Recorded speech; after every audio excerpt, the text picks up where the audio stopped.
कुछ non Muslim जो हैं खतना पे अपना अपना ज्ञान बढ़ा देते हैं, बहुत ज़्यादा ज्ञान देखते हैं। आज साइंस क्या कहती है, डॉक्टर क्या कहते हैं, ज़रा इस वीडियो को देखिए और फिर बोलिए। इतना साइंटिफिक है ये।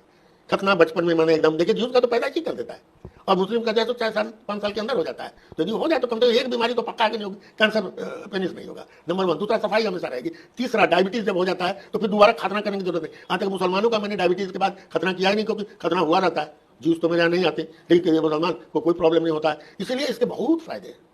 और मैं तो लोगों को सजेस्ट करता हूँ कि जरा से भी दिक्कत हुआ, फाइमोसिस हुआ, चमड़ा सट गया, दिक्कत हो रही है, बार बार इन्फेक्शन होता है, खतना करा लीजिए। बहुत लोग थोड़ा रिलक्टेंट रहते हैं, हाँ मुसलमानी करा रहे हैं, सुन्नत करा रहे हैं।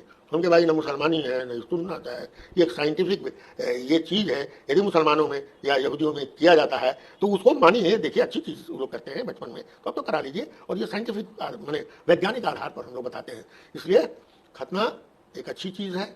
और जब भी डॉक्टर बताए, यूरोलॉजिस्ट बताए कि आपको खतना कराना चाहिए, तो कुछ सोच के बताता है और जरूर करा लेना चाहिए। बीमारियों से भी बच सकते हैं। बहुत, कैंसर से बच सकता है, बताया नहीं। इन 2 धर्मों में पेनिस का कैंसर ही नहीं होता है। आई होप आपने ये वीडियो देख ली होगी, कंप्लीट देखी होगी। डॉक्टर कह रहा है अगर आप खतना करा लेते हैं तो कम से कम एक बीमारी से तो आप निजात पा लेते हैं, कम से कम आप श्योर हो जाते हैं कि एक बीमारी तो आपको नहीं होने वाली है। डॉक्टर किसका हवाला दे रहा है? हवाला दिया जा रहा है साइंस का, कि साइंस इस बात को मान चुकी है, खतना कराना बहुत जरूरी है। तो फैला दीजिए इस वीडियो को उन लोगों तक जो इस्लाम पर ज्ञान पेलते हैं। दिखाइए उन्हें आईना कि ये है इस्लाम, जो कह दिया वो सच है और सच के सिवा तो कुछ हो ही नहीं सकता। इस्लाम जो भी करता है वो बेवजह नहीं है, उसकी कोई ना कोई वजह है। बताओ इन लोगों को यार, कोई समझाओ इन लोग। इस्लाम जो कोई ऐसा वैसा मजहब नहीं है, इस्लाम तो अपने आप में ही एक अपने आप में मुकम्मल हो गया आया है। इसके अलावा कुछ करने की जरूरत ही नहीं है। साइंस जितना भी मुसलमानों पे रिसर्च करती है उतना ही घुसती चली जाती है, जितना कुरान पर रिसर्च करती है, हदीसों पर रिसर्च करती है, मान जाती है कि हाँ भाई है, इस्लाम ही है जिसने कभी झूठ लिखा ही नहीं है अपनी किताबों में। इस्लाम ने कुछ ऐसा लिखा ही नहीं है अपनी किताबों में जिससे साइंस और साइंसदान ये मानने पर मजबूर हो जाए कि ऐसा तो हो ही नहीं सकता, ये तो पॉसिबल ही नहीं है, ये तो नेचर के खिलाफ है। जैसे बहुत सी किताबों में दिखाया गया कि बच्चा फल खाने से बच्चे पैदा हो जाते हैं, जो कि नेचर के बिल्कुल ही खिलाफ है।